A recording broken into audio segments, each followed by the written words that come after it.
Estoy muy seguro que a golpe de vista ven los litos y su sombra sónica. La verdad es que solo estamos viendo con claridad la parte superior de la vesícula, pero nuestro cerebro se encarga de completar la imagen. Esto es lo que traducimos en dibujito. Aquí se hace evidente que los cambios posturales y agitar la vesícula no son de utilidad diagnóstica. Agreguemos un pesito de información al apellido paterno. Puede ser móvil, estar enclavada o estar repleta. La colecistolitiasis a represión se establece con el signo de West. West es el acrónimo de pared, ecos, sombra. La pared es la primera línea blanca.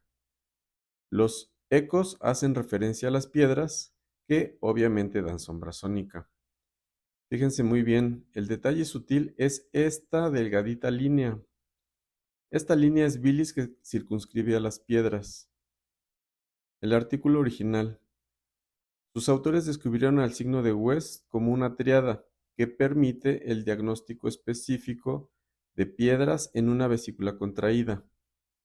Hagamos esta una vesícula contraída, repleta de tamaño promedio, repleta y contraída, promedio, contraída. Y si la medimos, es exactamente lo que vemos, una vesícula repleta y pequeñita. La vesícula repleta tiene por lo menos 5 diagnósticos diferenciales. 2 que son inocuos, pero se parecen muchísimo. El que prende en nosotros un foco amarillo de alerta por un contorno rojo delgadito que asemeja sus posibilidades de complicación, que son pocas. Otro, igualmente con pocas posibilidades de complicación, pero mucho más temible. Y el que pone en peligro la vida. Como este asunto se pone bastante complejo, que no difícil, complejo, les iré desmenuzando la información a través de un diagrama de flujo. En esta imagen por seguro ya ven el detalle sutil señalado con las puntas de flecha, llamado bilis, así como la pared, las piedras y la sombra. Hasta aquí únicamente conocemos a la vesícula repleta. Fíjense bien, el signo de West puede ser positivo o falsamente positivo, y esto depende del tiempo de ayuno. Si el ayuno es completo, no hay de otra, es una vesícula repleta. Pero si es incompleto, esto que estamos viendo es una colecistolitiasis con una vesícula vacía. Y como sé que no me creen, pues foto del mismo paciente, pero en diferentes fechas. El ultrasonido inicial fue renal y la colecistolitiasis fue un hallazgo, por lo que se repitió el ultrasonido vesicular con adecuado ayuno. Voy a borrar esto. Supongamos que es un estudio con ayuno completo.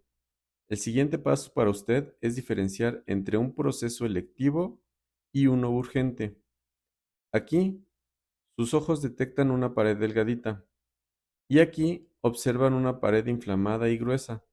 En ambas imágenes la bilis que rodea las piedras es el detalle sutil, pero para ustedes ya es muy evidente. ¿Qué tan frecuente vemos a las vesículas repletas? Por seguro ya observa a la primera el signo de West. Observa que en algunas imágenes el signo es más sutil que en otras. Por seguro les queda claro que son vesículas repletas y pequeñitas.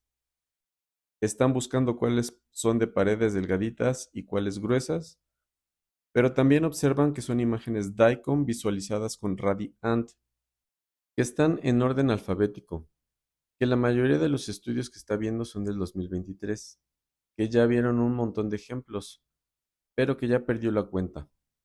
¿Se va a quedar con la duda o se va a regresar a contarlos? Regresemos al flujograma. La primera opción es que sea francamente positivo en agudo o crónico. La otra opción es que sea dudoso. A golpe de vista ya detectan la ausencia de bilis, que la pared no es muy evidente, pero que hay una gran sombra sónica. Ante la duda, lo mejor que podemos hacer es recurrir a estudios previos. El artículo original ya les dio el primer diagnóstico diferencial, un asa de intestino que contiene gas. Sí, un signo que vimos en la clase de apendicitis y luego en la de COVID, y nos lo volvemos a tomar en la colecistolitiasis a represión, el signo de Chilaiditi. Permítanme repetirlo para los que no tomaron esas clases con nosotros. Necesito hacer evidente que se trata del paciente COJ. Sus ojitos detectan el asa de intestino superpuesta en la silueta hepática del paciente, o sea, esto. ¿Qué en dibujito es esto? El ultrasonido de COJ se ve muy similar a una vesícula repleta, ¿cierto? Observen que la verdadera vesícula biliar de COJ está vacía, se ve mal delimitada porque está muy cerquita del gas en el asa de intestino. Otro ejemplo, el reporte dice, los litos que proyectan sombra sónica, pleonasmo. No dice el apellido paterno, o sea, si son litos libres, encajados o a represión, pero en el resultado nos dice que no está agudizada, en mayúsculas que denota certeza. También denota certeza las mediciones de una vesícula pequeña que concuerda con una vesícula atrófica y repleta. Lo que no concuerda ni en las imágenes ni en el texto es el signo de West. Lo que prende en nosotros un foco rojo de alerta es la excesiva profundidad. Lo que probablemente sus ojitos ya detectaron es un asa de intestino y su magnífica memoria se los recuerda en infografía y casi en automático les recuerda que puede ser un ayuno incompleto. Y ante esta posibilidad nos hubiera encantado que quien hizo el ultrasonido hubiera tenido la cortesía de haberlo dicho, ¿verdad? Yo me pregunto, si con lo básico no puede, ¿será que sí conoce las otras posibilidades? En este caso en particular nos orienta como primera posibilidad a Chilaiditi. Pero si es la primera vez que escucha de esta variante anatómica, podría estar pensando que se trata de una variante infrecuente. Es por eso que todos estos pacientes que verá son de esta unidad de medicina familiar. Sus ojitos en automático ya observan el asa de intestino sobre la silueta hepática, visualizadas con radi-ant en orden alfabético. Apenas vamos en la letra C, por lo que vislumbran que verán muchos ejemplos. Vislumbra que es muy probable que sea una entidad subdiagnosticada. Tal vez se está preguntando qué tanto sabe sobre el tema. Seguramente ya lo está apuntando como un tema a estudiar a la brevedad. Tal vez está contando las imágenes para no perder la cuenta por tercera vez consecutiva. Se da cuenta que en el transcurso de la carrera nos obligan a tener un trastorno obsesivo compulsivo por corroborar datos, cosa que para el paciente es una muy buena práctica. Me voy a ir más rápido, pero ustedes pueden ir poniendo pausa para corroborar que todos tienen signo de Chilaiditi.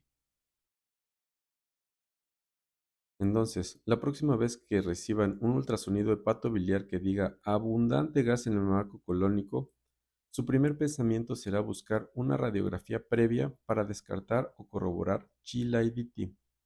Su segundo pensamiento es que se trata de un asa de intestino normal, pero con mucho gas. Como usted, médico tratante, es el más interesado en recibir un ultrasonido óptimo, considere otorgarle a sus pacientes consejos de cuidados generales, de alimentación o incluso darles un tratamiento farmacológico antes de enviarlos al ultrasonido. Contexto. Los trastornos gastrointestinales funcionales hoy se conocen como trastornos de la interacción intestino-cerebro y la explicación la pueden leer aquí, pero más al rato. Lo que quiero enfatizar con este texto es que cuando alguien habla de esto, realmente se está refiriendo al síndrome de intestino irritable. Este síndrome se asocia con la alteración en la motilidad intestinal, que son los reportes que les enseñaré en un momento. También hace referencia a la dispepsia funcional o a la acidez estomacal funcional. Ojo, para su diagnóstico se utilizan los criterios de Roma 4, que no tienen que ver con la radiología. Sabiendo esto, ahora pueden tener claridad en el pensamiento, que el abundante gas en el marco colónico no es un criterio de diagnóstico para los trastornos de la interacción intestino-cerebro. Confío que jamás someterán a sus pacientes a la radiación de la tomografía computada para correlacionar que el paciente tiene popó y gas en el intestino grueso. Estos reportes, en mi opinión, son el claro ejemplo de quien confunde conocimiento con costumbre. Tal vez usted, igual que yo, siente pena ajena. Tal vez ustedes, como yo, quisieran ponerle una notita al radiólogo.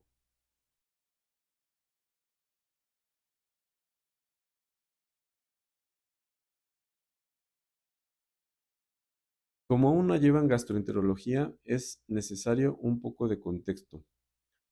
La enfermedad inflamatoria intestinal básicamente se refiere a la enfermedad de Crohn o a la colitis ulcerativa. Por imagen, sospechamos estos hallazgos. Lo que quiero enfatizar con esta información es que el gas en el marco colónico no es una variable considerada para el diagnóstico por imagen. Exponer que no hay ayuno para explicar que no vimos nada está perfecto. Confundir el gas del colon con enfermedad inflamatoria intestinal está terrible. Tal vez está pensando que es un ejemplo aislado. Me podrá decir que esto ocurrió en el 2023. Les comparto 3 ejemplos de septiembre del año en el que fue publicado el video. El verdadero problema es que una vez que el paciente lee que tiene enfermedad inflamatoria intestinal, ya no hay manera de convencerlo de lo contrario. Como el médico, por favor, escuche médico entre comillas, lo repito, como el médico ya concluyó enfermedad inflamatoria intestinal, el paciente va a exigir ser tratado para esa enfermedad. Al médico tratante, aunque le queda claro que este diagnóstico es una burrada, no le queda otra opción más que malgastar recursos en marcadores inflamatorios, en estudios invasivos y o radioactivos para legalmente decirle que no. Último contexto. El síndrome de intestino irritable, llamado también colon irritable, del cual vamos a ver muchos malos ejemplos de este, es un diagnóstico de exclusión. Dice, el estudio diagnóstico tiene como objetivo principal excluir los diagnósticos diferenciales. O sea, primero debe descartar todas estas posibilidades para poderle decir a sus pacientes, usted disculpe por tanta enfermedad que descartamos, lo que usted tiene es síndrome de intestino irritable. Quiero ser muy enfático. En este síndrome los estudios de imagen son normales y no necesarios para el diagnóstico. Necesito ser repetitivo. Es un diagnóstico de exclusión. Fíjense en la fecha, pues los 6 pacientes de esta diapositiva son el mismo día. Este primer paciente tiene 52 años y probable colon irritable. Recuerden que decir colon irritable es sinónimo de intestino irritable. Este de 21 meses también tiene probable colon irritable. Este de 6 años también. Otro, otro y otro. Cuando reciban un reporte así, aléjense lentamente. Regresemos a nuestro flujograma. Los estudios previos nos pueden confirmar una colecistolitiasis a represión. Veamos un ejemplo. Al paciente MMML en 2021 le observé un West dudoso. Buscando estudios previos encontré otro ultrasonido, donde aún había suficiente bilis pero muchas piedras. También encontré esta radiografía que demuestra una piedra. Ojo con las radiografías, pues únicamente 2 de cada 10 pacientes con piedras en la vesícula serán visibles en la radiografía. Dato importante, que no se vea no es igual a que no tenga. Hasta aquí un West negativo puede significarles chilaiditi y represión completa. Sigamos con el flujograma. Los estudios previos también pueden hacer evidente a la vesícula en porcelana. Como ya lo habíamos mencionado, esto prende en nosotros un foco amarillo, pues se asocia con cáncer. Pongan atención al detalle sutil, pero muy evidente.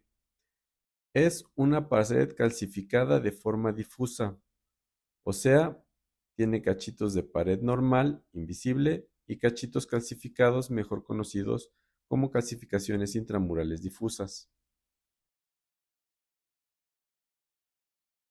El ultrasonido muestra exactamente lo mismo, pared calcificada alternada con pared normal.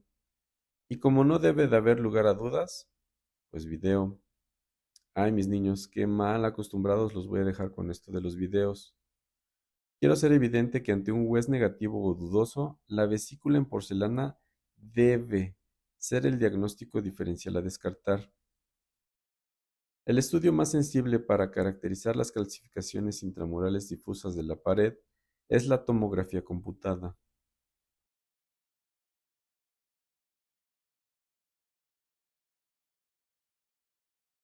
Afortunadamente han sido muy pocos los casos donde hemos tenido estudios previos no concluyentes y tuvimos que llegar a la resonancia. Veamos un ejemplo. POLG en 2022. El video demuestra o es negativo. Les confieso que mi primera posibilidad diagnóstica fue vesícula en porcelana, pero no me quedé con la duda y encontré dos estudios previos. En la tomografía del 2020 ni la pared calcificada ni litos a represión. En 2021 mismos hallazgos.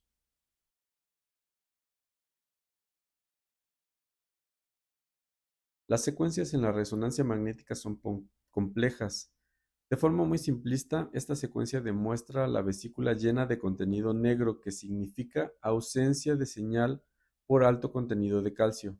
O sea, es una concreción biliar con alto contenido de calcio para la resonancia, pero insuficiente para ser visto por los rayos X o la tomografía. Y por supuesto, puede suceder que no hay estudios previos. Lo más rápido y económico por hacer es una radiografía. Aquí hay cuatro posibilidades que ya conocemos. Uno, 2, 3. Y por supuesto, puede darnos el diagnóstico de colecistolitiasis a represión. ¿Pueden ver la forma de pera?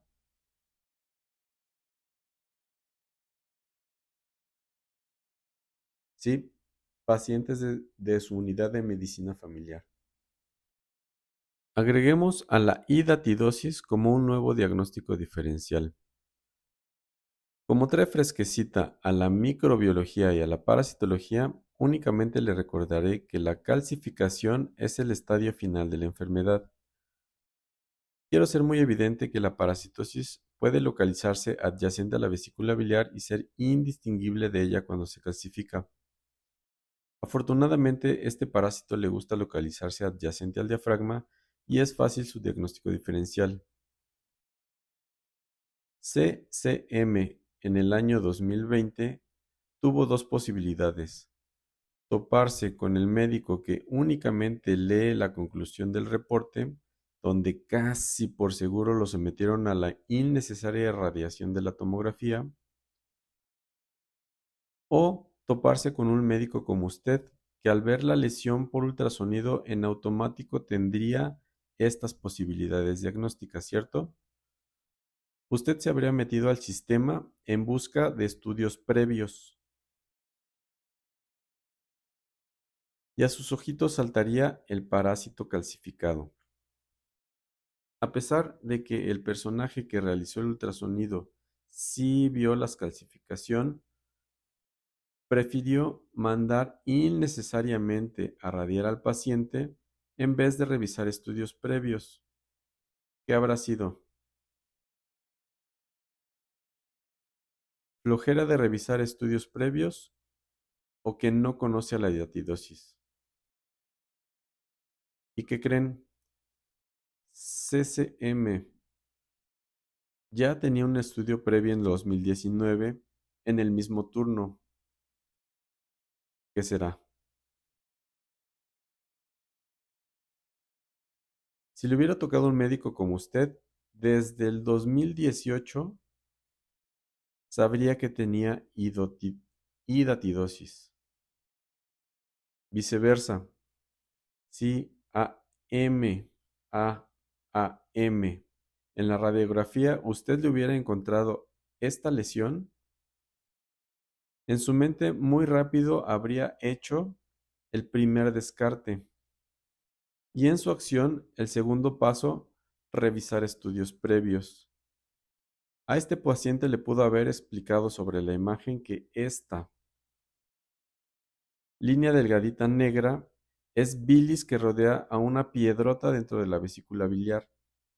Le pudo haber enseñado el signo de West, le pudo haber explicado que la vesícula repleta ya perdió su función como reservorio de bilis.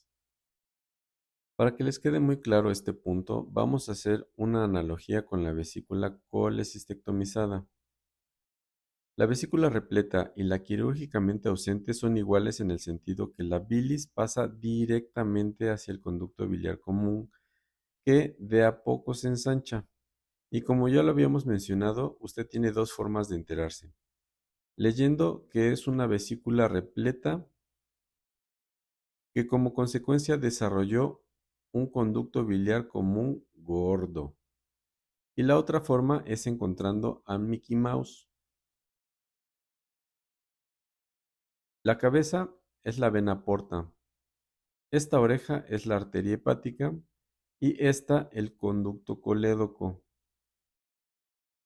Podemos usar el movimiento de los eritrocitos para pintar de color arteria y vena, usando el principio Doppler. Veamos un par de ejemplos normales, pero antes recuerden que, así como nos vemos por fuera, así de variaditos somos por dentro. Superposición y magia. Observen que la oreja que corresponde al colédoco es discretamente mayor que la oreja que corresponde a la arteria y eso es normal. Doppler, que corrobora que la oreja que no tiene eritrocitos se mantiene del mismo color. Otro ejemplo, superposición. Doppler real. Yo espero que de aquí en más sea una buena costumbre observar las orejas de Mickey cuando revisen un ultrasonido hepatobiliar. Aún que es una pantalla dividida, usted identifica rápidamente un colédoco de diámetro normal. Uno más para estar bien seguros que todos estamos viendo lo mismo. Esta es la vesícula repleta de MRC. Confío que a golpe de vista esté viendo bilis señalada por las flechas. Confío que a pesar de no tener un marcador, a golpe de vista ve el conducto biliar común normal. Confío que rápidamente descubrió que es un paciente diferente, con una vesícula repleta y un colédoco discretamente aumentado de diámetro. Y otro ejemplo francamente anormal. Y uno último donde se observa el colédoco más grande que la vena porta. Este último puede causar confusión. Permítame demostrarlo en sentido sagital. Y como no debe de haber lugar a duda, les voy a dar medio pesito de adelanto en gastroenterología. Estos pacientes con frecuencia padecen diarrea biliar. Aprenda del error ajeno. Regresemos a la hidatidosis. Su pensamiento es así, obviamente por el número y la localización de las lesiones, que de una le puede decir al paciente que son parásitos calcificados, que las probabilidades que se compliquen son muy pocas y que lo único que necesita hacer es vigilancia. Desafortunadamente, desde el medio particular se inicia con una bola de nieve llamándola nodulación pulmonar. Seguramente en julio del 2018 el paciente no llevaba consigo la radiografía porque el médico del instituto requirió otra. Y lo pongo en rojo porque ustedes, antes de solicitar más estudios, hubieran revisado si ya tenían el sistema, ¿cierto? Y que creen, la imagen que les presento ya estaba en el sistema desde el 2016. Y casi un mes después regresa con dos ultrasonidos que increíblemente no conocen a la hidatidosis. La bola de nieve se va a gastroenterología bajo el nombre de tumoración de comportamiento incerto. Lo que se han de reír de nosotros en el segundo nivel de atención, ¿verdad? Regresemos a nuestro diagrama. En penúltimo lugar, la radiografía puede mostrarnos la presencia de gas en la luz de la vesícula, en la pared o en el líquido pericolecístico. Afortunadamente nunca he visto una, por eso les traigo ejemplos del libro. Observen cómo se parece mucho a una colecistolitiasis a represión, donde la radiografía y o la tomografía hacen el diferencial. La colecistitis enfisematosa también es conocida como neumocolecistitis, gangrena gaseosa de la vesícula biliar o colecistitis gaseosa. Estos pacientes tienen una incidencia mucho mayor de perforación de la vesícula biliar que aquellos con colecistitis aguda típica. Vamos a regresar a la idea inicial del flujograma para recordar que una vesícula repleta y atrófica debe ser diferenciada de una colecistolitiasis con falta de ayuno. Les voy a mostrar otro ejemplo. Aquí parece repleta y atrófica y aquí corroboramos la falta de ayuno. Con esta otra foto quiero concatenar pensamientos. Ante una vesícula sin piedras pero pequeñita, debemos pensar exactamente lo mismo, que se trata de una vesícula postprandial. El tema siempre son los diagnósticos diferenciales. Este reporte es empático con los médicos que únicamente leen el resultado, pues los pone en alerta. Y las imágenes también procura a los médicos como ustedes que no ocupan de interpretación. Pero en este otro ejemplo, los médicos que únicamente leen el reporte casi por seguro ya pasaron por alto todas las posibilidades. Mi intención desde la primera clase ha sido convencerlos de leer primero las imágenes antes que el texto, pero más bien los quiero vencer con el ejemplo que pone en riesgo su prestigio. Los valientes ya dejaron por fuera estas posibilidades. Aquí la imagen que ustedes por seguro descubrirán en un futuro próximo, y mejor aún, los quiero vencer con el ejemplo que no tan solo deja por fuera en el texto, sino también lo oculta en las imágenes. Un estudio que empieza a 12 centímetros de profundidad y que de a poco las aleja hasta llegar a los 23 centímetros, o sea, imágenes con menor calidad diagnóstica. Hay varias imágenes de la vesícula biliar, pero ninguna con medición. Pero para médicos como ustedes, que tienen varios lectores DICOM, hacer sus propias mediciones y diagnósticos no es problema. Y para terminar con este diagrama, permítanme presumir que este flujo de pensamiento es de su servidor. Iatropatogenia radiológica. Siguiendo con la línea de pensamiento de errores médicos, ya habíamos mencionado que una iatropatogenia es la lesión generada a un paciente consecuencia de una falta total o parcial de conocimientos técnicos, experiencia o habilidad, que en forma resumida conocemos como impericia. Un ejemplo que ya comprenden bien es únicamente decir que la vesícula tiene piedras, pero no demostrar, o por lo menos no mencionar si están o no enclavadas. El texto. Lito en cuello vesicular. Y lo pongo en amarillo porque le hace falta la muy necesaria información de saber si está o no enclavado. Creo que a ustedes sí les queda claro que ni por auscultación, ni por palpación, ni por interrogatorio o inspección podríamos saber si una piedra se mueve o no. También creo que en la descripción deberían estar los datos ecográficos que apoyen un proceso no agudizado. Revisemos las imágenes de CGR. Sí, veo el grosor de la pared, pero la vesícula biliar no tiene otra medición. Salvo su mejor opinión, a mí me parece que el eje de la vesícula no se modifica. Me parece que únicamente cambió de posición el transductor porque el fondo de la vesícula se invirtió, pero las piedras no se mueven del infundíbulo. Como buena costumbre, detectamos que el estudio empezó a los 18 centímetros. Empezamos a prender un foco de amarillo cuando nos damos cuenta que se aleja. Más y termina en 21 centímetros. O sea, todo esto es espacio desperdiciado. Es espacio que le resta calidad a la imagen y que no tiene propósito. La segunda posibilidad de generar lesión al paciente desde el ultrasonido es una acción descuidada. Miren, diferentes pacientes, diferentes meses. Y lo único que cambian son tres números. Revisemos las imágenes de LAP y a golpe de vista concluimos lo mismo que en el ejemplo anterior.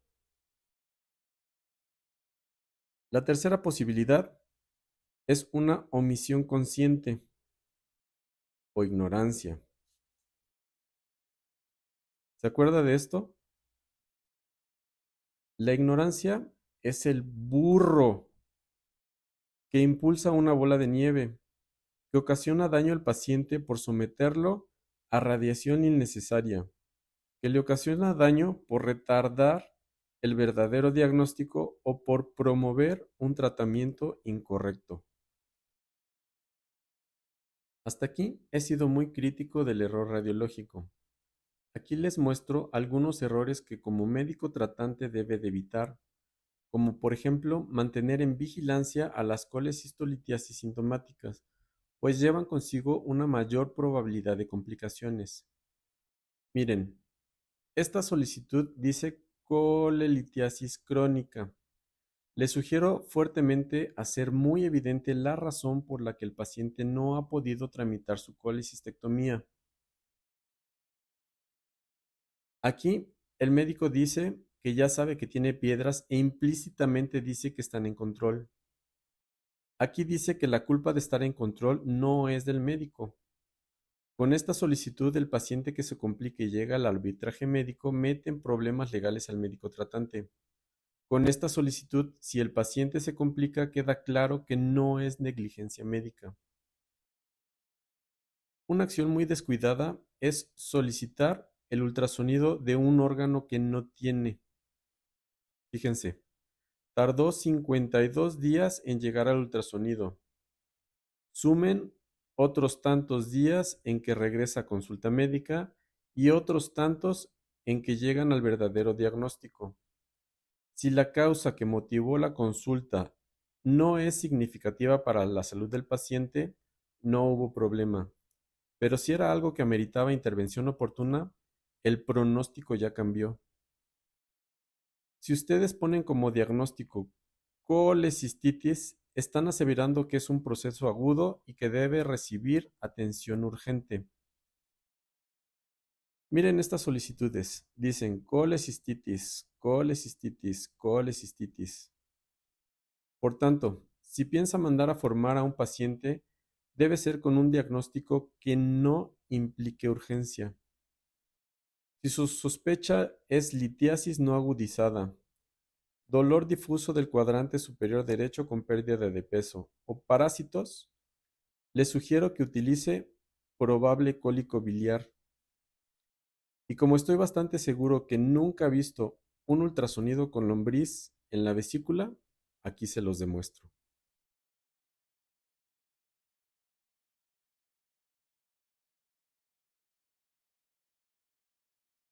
Fíjense bien, esta misma solicitud con diferentes diagnósticos de referencia. Con el diagnóstico original, si se llega a complicar el paciente, la culpa es del médico, pero la misma solicitud con este diagnóstico, si se llega a complicar, la culpa es del paciente porque no hizo caso de mejorar su alimentación y estilo de vida. Concatenando ideas, hablemos de colecistitis. Hay variables que ya se habían mencionado como la pared mayor de 3 milímetros y el signo sonográfico de Murphy positivo. Soy muy reiterativo porque me parece necesario. Por favor, siempre tengan en sus pensamientos los diagnósticos diferenciales tanto en la clínica como en la imagen. Borremos esto para sumar dos variables de cualquier proceso inflamatorio. Aumento en el flujo vascular que no demuestran estas imágenes del libro y edema pericolecístico.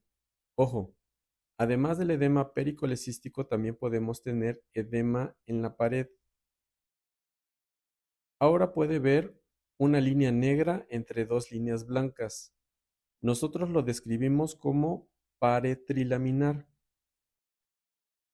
Este edema de pared es el que le da un aspecto hipoecoico a la pared. Esa pared trilaminar puede verse tanto en procesos agudos como en crónicos.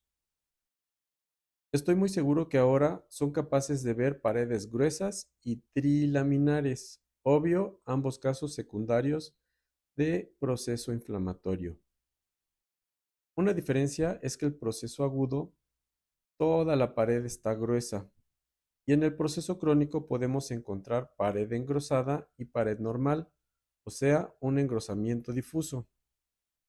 Y en esa misma lógica, el edema pericolecístico es abundante en el proceso agudo e irá disminuyendo conforme avance el tiempo, igual que con la vascularidad y el dolor. Para agregar dos diferenciales, borremos. Sí, la colecistosis hiperplásica engloba a la adenomiomatosis y a la colesterolosis, que son imágenes muy diferentes entre sí. Por seguro pueden ver la pared gruesa y trilaminar. Para llegar a este nuevo detalle sutil, debemos recordar que la mucosa no tiene una lámina muscular y que sus valles se van profundizando y penetran en la capa muscular formando los senos de Rokitansky-Achov. Pues la cosa se pone peor y se llama adenomiomatosis, que es una hipertrofia muscular. Se ve aparatosa, pero es una lesión benigna adquirida y de causa desconocida. Como hay más profundidad, se va acumulando sedimento que de a poco se calcifica y produce un efecto peculiar conocido como cola de cometa. Hagamos más tenues estos dibujos para que sus ojos detecten el detalle sutil. Ahora el detalle sutil se convierte en algo muy evidente. Acompañemos esto con un bonito video.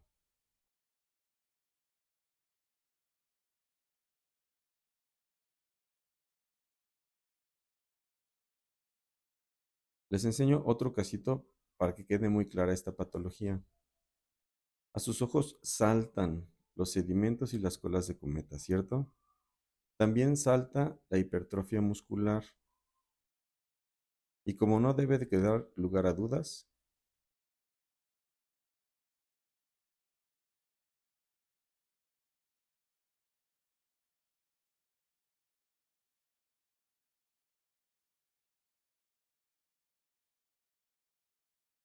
los diagnósticos diferenciales es lo complejo de la medicina. Sí, se parece mucho a una hipertrofia muscular, pero no tiene sedimentos ni cola de cometa. No es una hipertrofia, es un septo. Hay muchos tipos de septos. El que aparece en el video está aquí. Voy a decir algo obvio. Dicho septo forma una pseudo bolsita y casi por seguro su prodigiosa memoria les dice que en esta clase ya vio la palabra bolsita y septación. Bolsa la leímos con Hartmann y septación dos renglones abajo.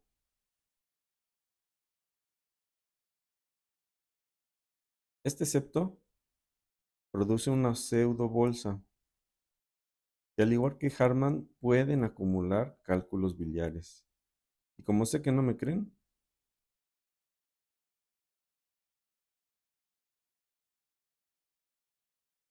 yo espero que vislumbren que este paciente está en decúbito lateral izquierdo. Espero que esté viendo que hay una pequeña piedra en el fondo de la vesícula y obviamente también hay una piedra en el infundíbulo. El detalle sutil es que esta piedrita está rodeada de bilis y no parece enclavada. Y el otro detalle sutil es este septo. Y si no lo vio en el video, pónganle pausa en los segundos 27 y 28. Usted ya había visto visto entre comillas porque no estoy muy seguro de eso. Pero ahorita que se regresen lo verán a golpe de vista, en los minutos 13 y 40. Son 4 videos en los que son muy evidentes los septos. Ahora conozcamos al septo en gorro frigio. Y como decimos los chilangos, ya se la sabe. Les digo, pero también les demuestro muchas cosas obvias que los libros mencionan, pero generalmente no demuestran. El gorro frigio es una bolsita que puede contener piedras. La vesícula multiseptada es una condición congénita e infrecuente, clásicamente descrita con un aspecto en panal de abejas, que se asocia con quistes de colédoco, hipoplasia vesicular, unión anómala pancreatobiliar y ectopia vesicular, y obviamente puede ser una condición aislada como la de esta paciente. Esta imagen nos servirá para concatenar diagnósticos. A golpe de vista es una vesícula mayor de 10 centímetros. Su contenido no es anecoico, o sea, no es completamente negro. Su color es gris y hay múltiples puntitos blancos dispersos que traducen lodo biliar. Para cualquier otro médico, estas sombras únicamente traducen piedras. Para usted traduce que está acostado del lado izquierdo porque obviamente las piedras están en su fondo. Confío que el siguiente paso que quiere ver es un infundíbulo siendo agitado.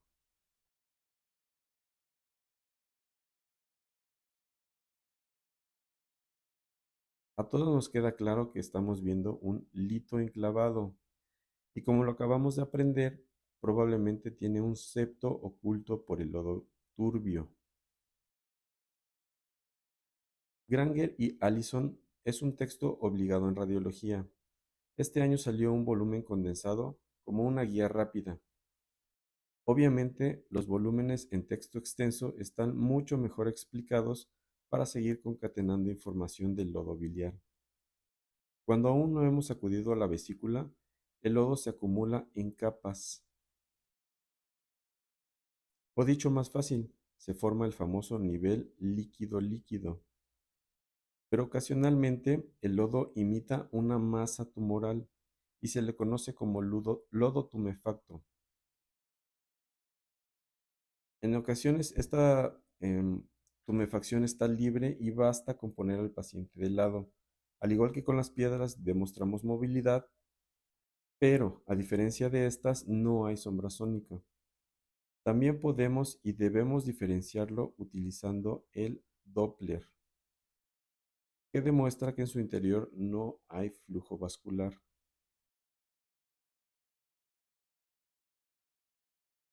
También nos orienta el diagnóstico una pared delgada, irregular, bien definida.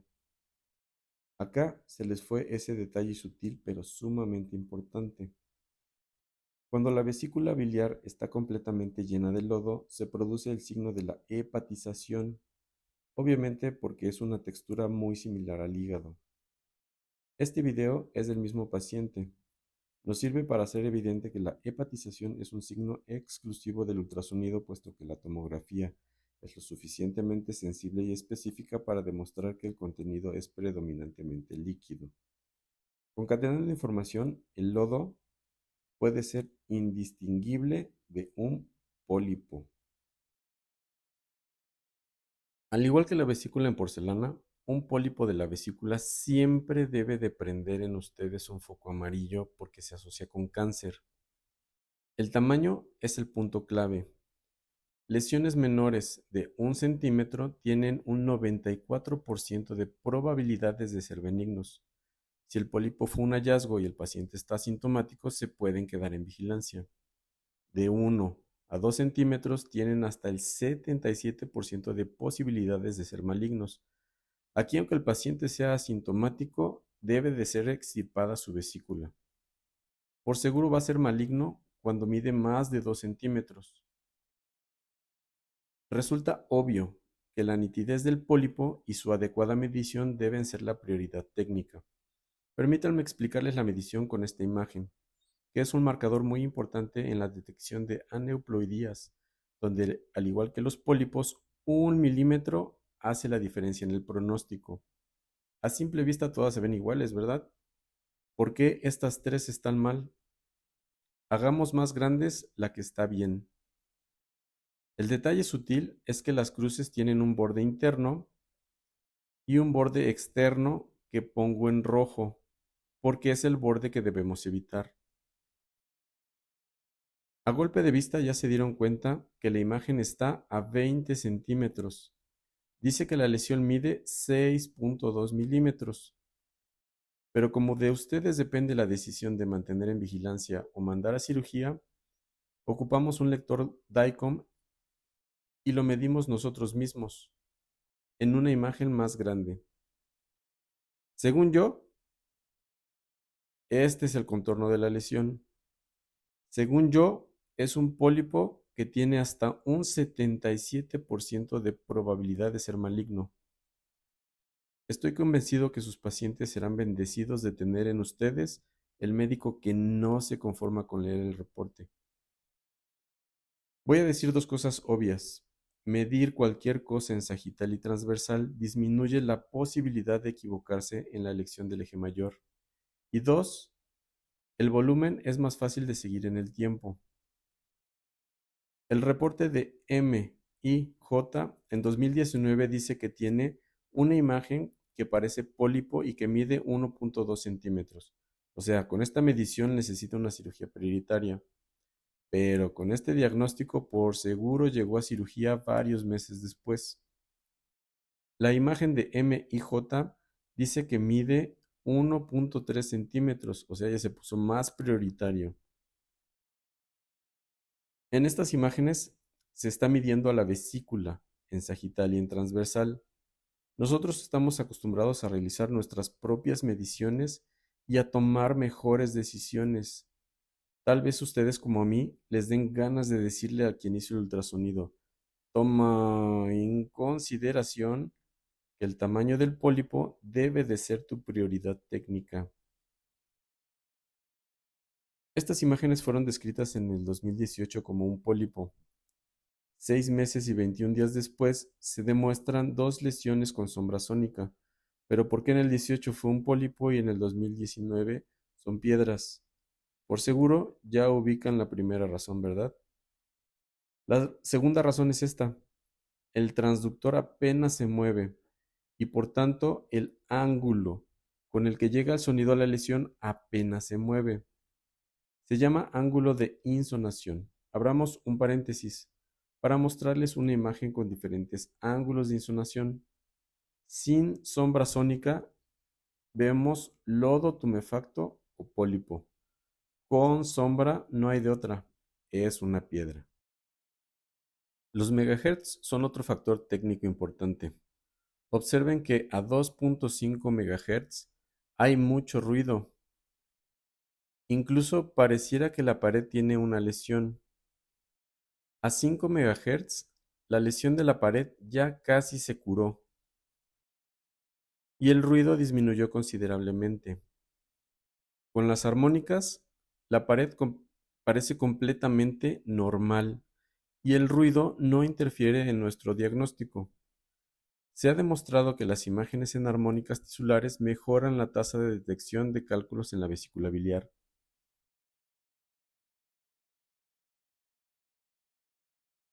Regresando a las mismas imágenes, ahora puede ver errores y aciertos de profundidad, de medición, de insonación y megahertz versus armónicas. Fíjense bien, esta es una misma piedra con diferentes ángulos de insonación. Esto con el objetivo de hacer un ejercicio de asociación mental. Vamos a asociar la V en rojo con la palabra vascular. Únicamente los pólipos tienen pedículo vascular. En este video, el paciente está en apnea con objeto de demostrar su pedículo vascular que está en forma de espiral. El segundo video demuestra cómo se mueve el pólipo junto con la respiración del paciente, pues se encuentra adherido a la pared. Es un pólipo que tiene urgencia por llegar al quirófano. Ojo, aparte del ángulo de insonación, hay por lo menos 5 variables más que podrían simular pedículo vascular.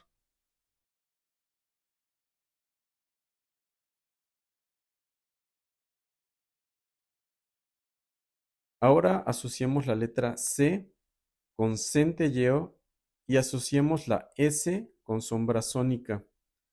Dependiendo del ángulo podemos encontrar uno o ambos signos que por separado o juntos son patognomónicos de piedra. Veamos un video. Es evidente que el centelleo está por fuera de la pared y se trata de un lito adherido.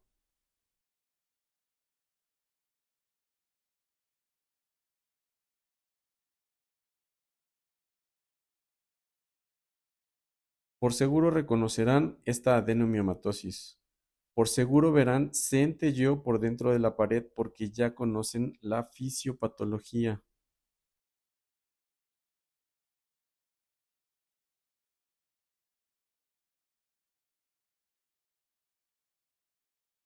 Ahora asociemos la V morada con la palabra no. No tiene pedículo vascular, no tiene centelleo, no tiene sombra sónica. Variables características de la colesterolosis.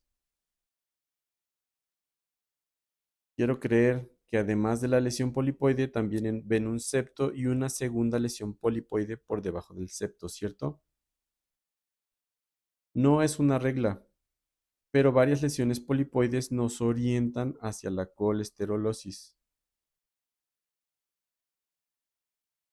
Este segundo video demuestra ausencia de pedículo, ausencia de centelleo y ausencia de sombra sónica.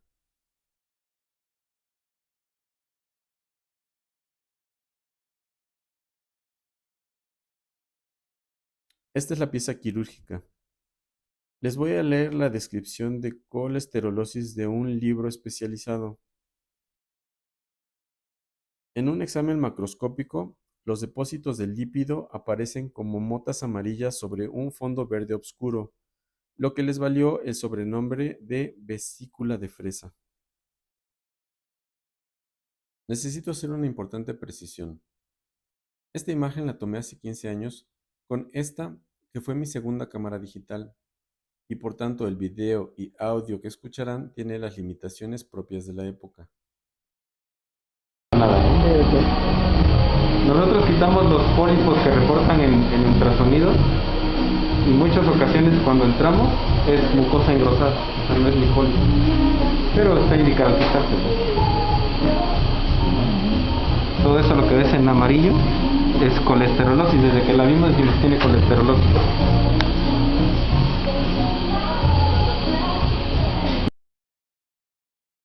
Y como casi siempre en medicina, la cosa se pone compleja, pues estas 3 variables las podemos encontrar en el lodo tumefacto.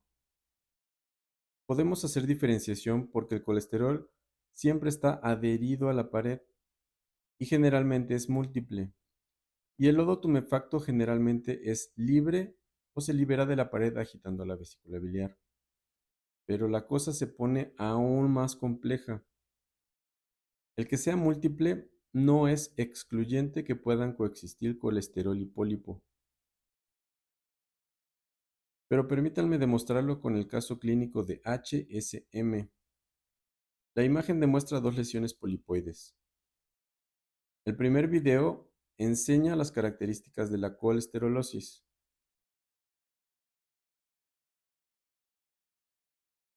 El segundo video de HSM encontramos pedículo vascular. Y como no quiero lugar a dudas, pues video más grande.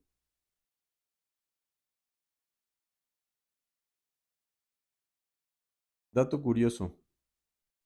A Lucy se ve vesícula, además de ser mnemotecnia, es un palíndromo, o sea, se lee igual de izquierda a derecha que de derecha a izquierda. Este es el tercer palíndromo que aparece en la clase. El primero está en la pintura de Francisco de Goya, La segunda es un detalle sutil pero muy evidente por debajo del gorro frigio. Y si quieren entretenerse con más palíndromos radiológicos, pero voy a borrarlo, porque lo que realmente quiero presumir es que este flujo de pensamiento también es de su servidor. Para hacer un seguimiento exitoso de los pólipos vesiculares, del radiólogo se espera que demuestre por lo menos 4 variables. El pólipo medido en sagital transversal, lo que asegura ver el eje mayor y de paso se toma volumen. Se espera que con el Doppler se confirme o se descarte pedículo vascular. Se espera que realice un cambio postural para descartar o confirmar un movimiento del lodo tumefacto. Se espera que agite la lesión para descartar adherencia o movilidad. Del médico tratante se espera que en los controles nos indique los factores de riesgo para malignidad. Se espera que comprenda que dependiendo del tamaño del pólipo y si tiene o no factores de riesgo será la fecha del próximo control. Se espera que sepa cuándo referir al paciente a cirugía y se espera que sepa decirles con claridad al paciente el porcentaje de probabilidad para que su pólipo sea maligno. Con estas y muchas variables he sido muy crítico del actuar de los radiólogos para que usted aprenda a calificarnos. Permítanme hablar de sus fuentes de información como variable para calificarlos a ustedes. Dentro de la carrera de medicina, incluso en los primeros meses de la especialidad, es altamente frecuente que nos inclinemos por textos cortos, porque tenemos poco tiempo para estudiar. Por ejemplo, este manualito, que es especializado en ultrasonido, pero que refiere una longitud vesicular normal hasta 11 centímetros. Supongo que la población de pacientes con los que se realizó este manual se encontraba aquí. Voy a parafrasear al autor. Para la mayoría de los autores, esto no es cierto. Estoy convencido que pasa exactamente lo mismo con las redes sociales. Los alumnos de esta cátedra no me dejarán mentir. Tienen la recomendación de no utilizar Google, Wikipedia, SlideShare, Instagram, TikTok, etc. para realizar su clase, puesto que la información comúnmente es imprecisa. Obviamente todas tienen ventajas y desventajas, así que le pedí a Copilot una comparación entre TikTok y los libros como fuente de información como preliminar de la comparación que voy a hacer. De TikTok menciona como ventajas su inmediatez, que su aprendizaje es visual, de difusión masiva y es un formato que genera empatía, motivación y curiosidad. De sus desventajas menciona que no es lo mismo popular que correcto.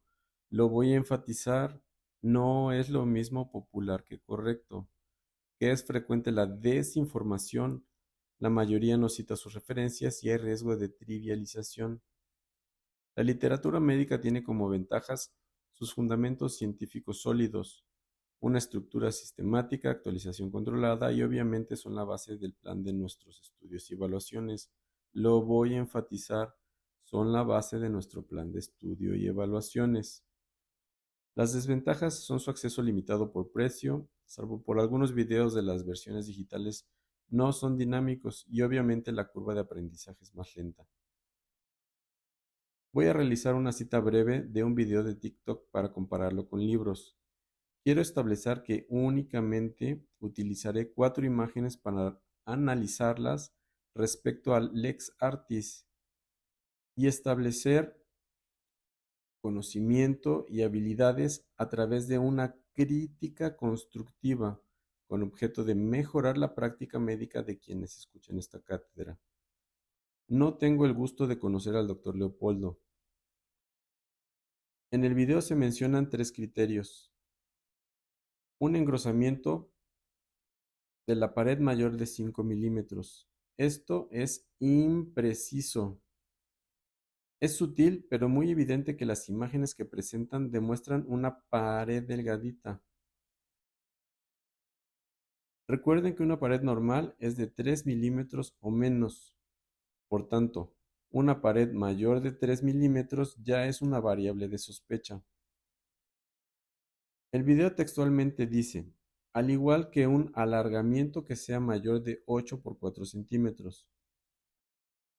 Mayor de 4 centímetros en el eje transverso es correcto, pero 8 centímetros en longitudinal es impreciso. Las imágenes que presenta no tienen mediciones ni escala para poder nosotros tener un criterio propio. Recuerden que lo normal es una longitud de hasta 10 centímetros y un diámetro de hasta 4 centímetros. Recuerden también que una cosa es el edema perivesicular y otra cosa es una pared trilaminar. El video textualmente dice, y sobre todo líquido perivesicular. La descripción es muy correcta, pero las imágenes que demuestran son una pared trilaminar. Y por último, nos presenta esta imagen como un lito encarcelado, pero a sus ojos salta que el fondo de la vesícula está más cerca del transductor que el infundíbulo, por tanto la piedra únicamente está en el punto más declive. Además observan que sí hay bilis en el infundíbulo, que hace muy poco probable que esté impactado.